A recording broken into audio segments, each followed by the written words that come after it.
Hi, I'm Will Weber. I'm the teacher for this class. I'd like to walk you through the syllabus so you know what to expect.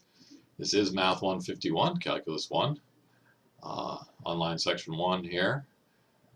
There's a prereq for this class of a C or better in Math 142. Now I want to point out that although the prereq is a C or better, I expect that you know everything from all your previous math classes. There's a lot of things that happen that way. I've been an electrical administrator. That is, I could be the official employee that the state recognizes as knowing the state rules and whatnot. I had to take a test to become an administrator for an electrical company. And the test, I needed to get a 70 or better. There were 3 different parts. I had to get a 70 or better on each part. One of the parts I got a 71%. That was the Washington State rules. And so anyway, I'm administrator for the company. And when we do a job and the inspector comes and looks at it, the inspector doesn't say, "Oh, you got 70% of it right, so you pass." It's like, no, it doesn't work that way. You get one thing wrong, the inspector fails you, and you got to fix the work. So yeah, you can get in with a 70%, but you're expected to perform at 100%.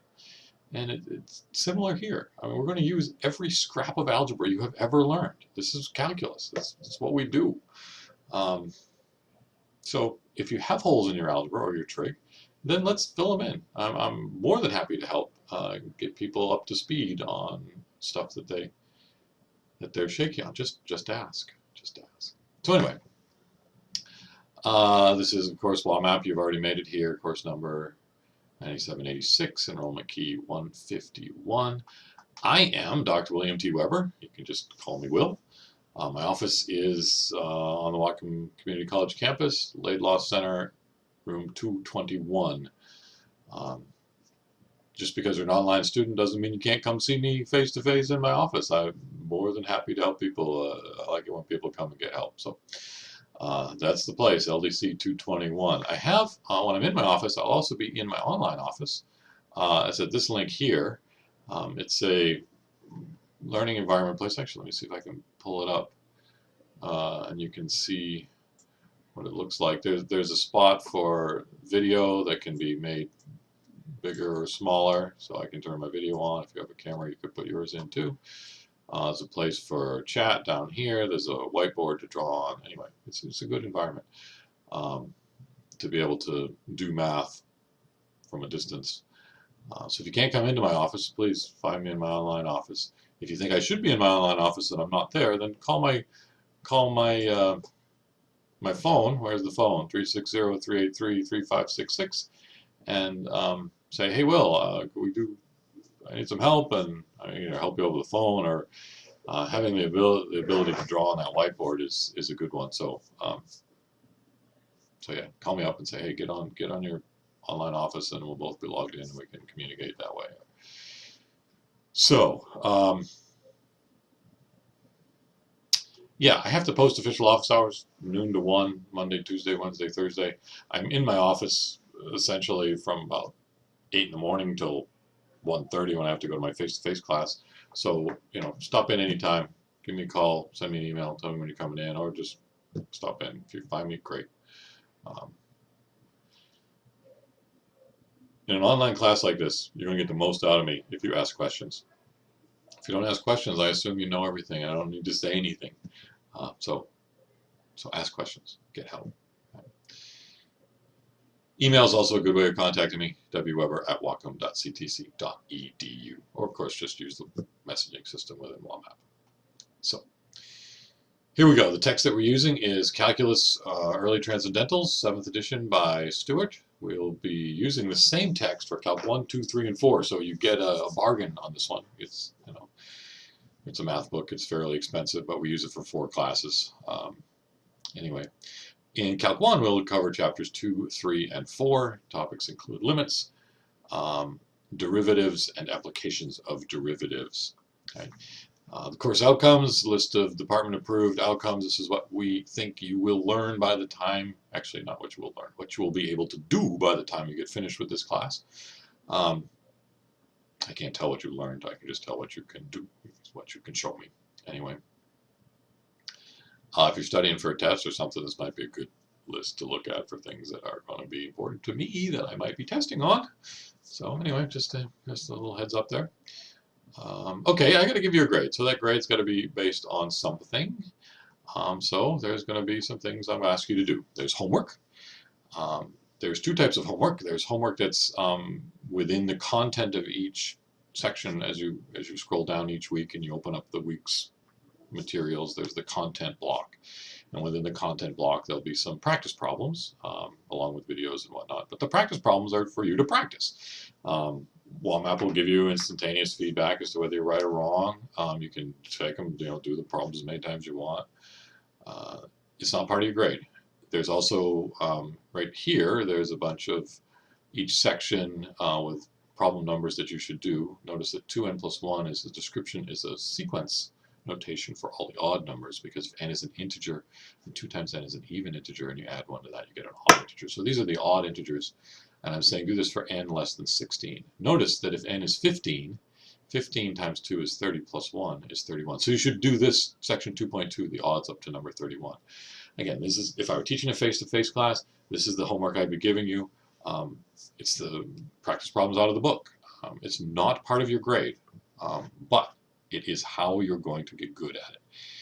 Think about anything you do, whether you play an instrument, whether you skateboard, whether you play a sport, whether if there's something that you're really good at. Think about how much time you spend doing that thing, how much practice you have doing it. Math is no different. I mean, I'm pretty good at math, but I've spent years, decades doing math. I have a lot of practice.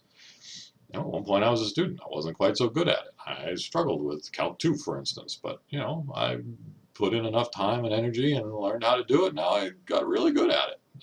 You can do the same. You can do the same. But it takes practice. So that's what homework's for. It's not part of your grade, but it's what it's going to take to get your grade. Right? It's going to be what it takes to get good. All right, part of your grade. There are discussions each week. There is a discussion section, a discussion forum within that week's block, and you are required to do something.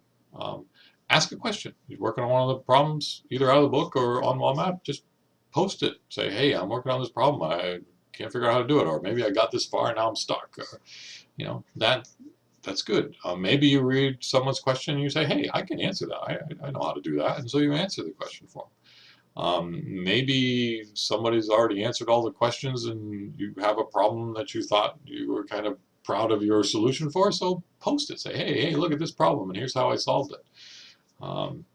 Maybe you find a website that's particularly helpful for you on a particular topic, so you post that. Say, hey, I went to this site and they had some really good material here. Whatever. Do something substantial. Just saying, oh, thanks for that answer, or hey, I have the same question, that's not substantial. You got to do something. Ask a question, give an answer, give a resource, do something. Each week, do something. Okay. Discussions are a total of 10%. Of the 12 discussions, 12, why do I have 12? There's probably only 11. I think this is probably a typo right here. But anyway,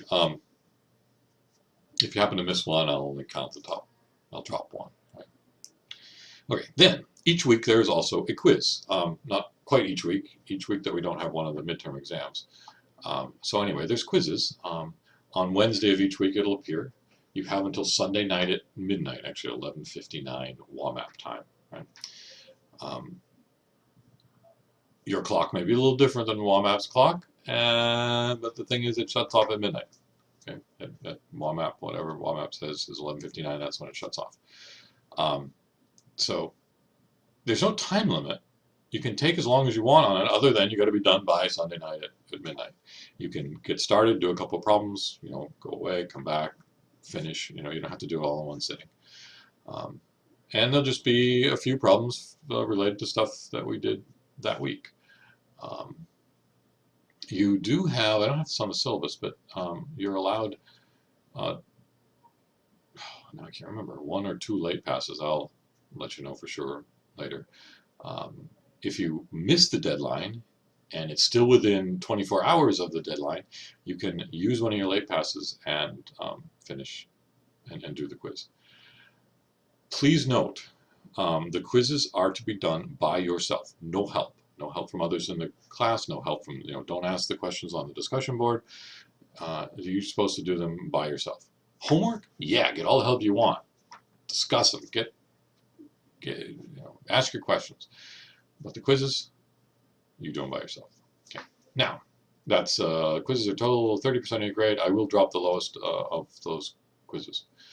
Now, there's 2 exams, the midterm exam and a final exam. They're both, the final is not a comprehensive exam, it's just a second half. So the first half is a 2-hour exam, and the final is a 2-hour exam. The math department says that any of our online classes has to have at least 50% of the grade proctored.